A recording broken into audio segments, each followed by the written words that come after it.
الله الرحمن الرحيم.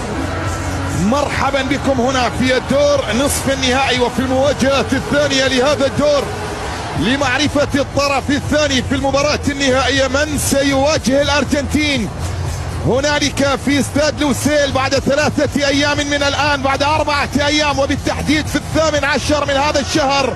من سيواجه ليونيل ميسي وبقية الأسماء التي وصلت ليلة البارحة اليوم وأمام 90 دقيقة أو ربما أكثر حلم عربي هنا في أرضية الميدان المنتخب المغربي الذي فتح آفاق الأحلام العربية ليس فقط في عالم كرة القدم بل لما هو أبعد من ذلك، وأثبت أنه بالعزيمة والإصرار فإن كل شيء وارد. امبابي يبحث عن كرة لكن أيضا تعود كرة تصل عن طريق حكيم زياش. هنا رافائيل فاران يلعب الكرة أمامية تصل إلى أنطوان غريزمان داخل منطقة الجزاء. محاولة خطيرة لا زالت مستمرة وقائمة وتسديدة خطيرة ملعوبة.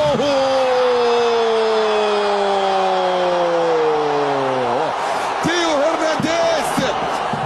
هرنانديز يبدأ المواجهة ويسجل أول أهداف اللقاء في توقيت مبكر جدا وفي الدقيقة 5 ويعلن عن أول الأهداف لمصلحة المنتخب الفرنسي.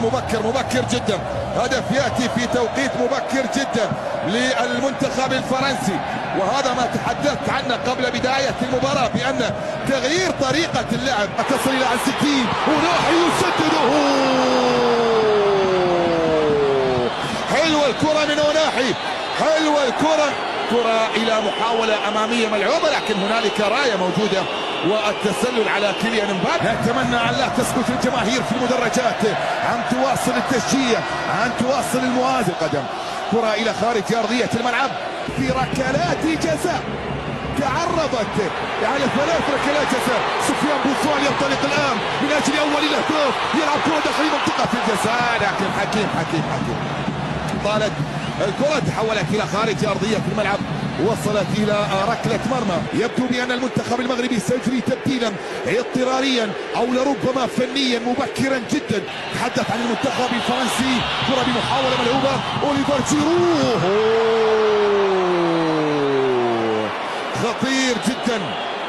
الهداف التاريخي للمنتخب الفرنسي، الهداف التاريخي. وزياش عرضية من حكيم داخل منطقة الجزاء لكن عنده جولوريس. المنتخب المغربي يستعد لإجراء أول تبديل في اللحظات القليلة القادمة. رومين سايس نعم هو من سيترك أرضية الملعب وسيدخل سليم أملاح. الكرة لا زالت مستمرة والمحاولة لا زالت قائمة والصافرة موجودة. الصافرة تحولت في الجانب المقابل، عادت لمصلحة المنتخب المغربي. صافرة موجودة إلى ملاحة أمامية ملعوبة لكن أيضا تغطية دفاعية.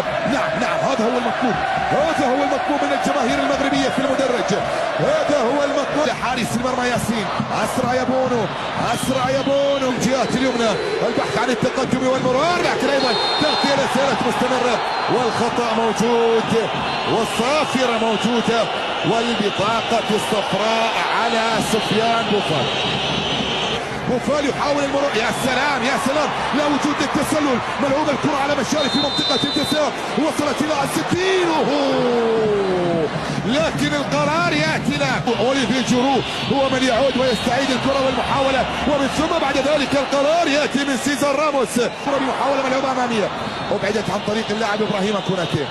امبابي هيا كرة إلى تشواميني، راية وتسلل نعم المغربي وأسود الأطلس.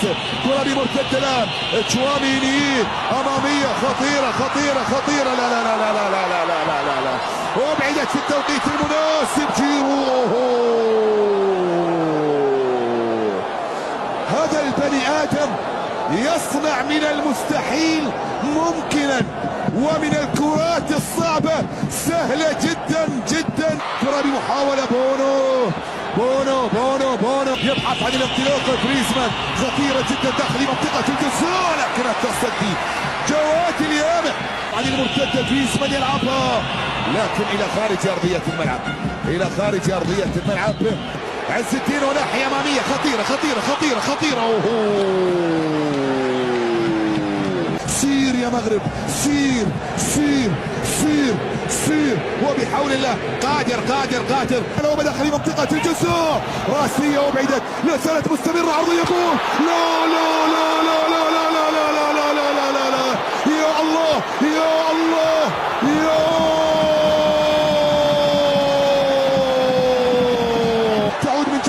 محاولة لمصلحة المنتخب المغربي. ركنية ركنية ركنية ركنية ركنية ركنية ملعوبة داخل منطقة الجزاء، ولكن حارس المرمى لوريس من جديد. لوريس مرة أخرى، كرة فيها جهة اليمنى عرضية، والكرة تصل إلى سفيان بوفال، تسقط في أرضية الملعب، صافرة موجودة وخطأ. لاعب اللندني تشيلسي يلعب داخل منطقة الجزاء، ولوريس استوى تغطية عرضية ملعوبة بلقب بطولة كأس العالم. ضمن خلاص، كرة بمحاولة ملعوبة أمامية الآن خطيرة جدا، لكن خروج في التوقيت المناسب من ياسين بونو، والتحام ما بينه وما بين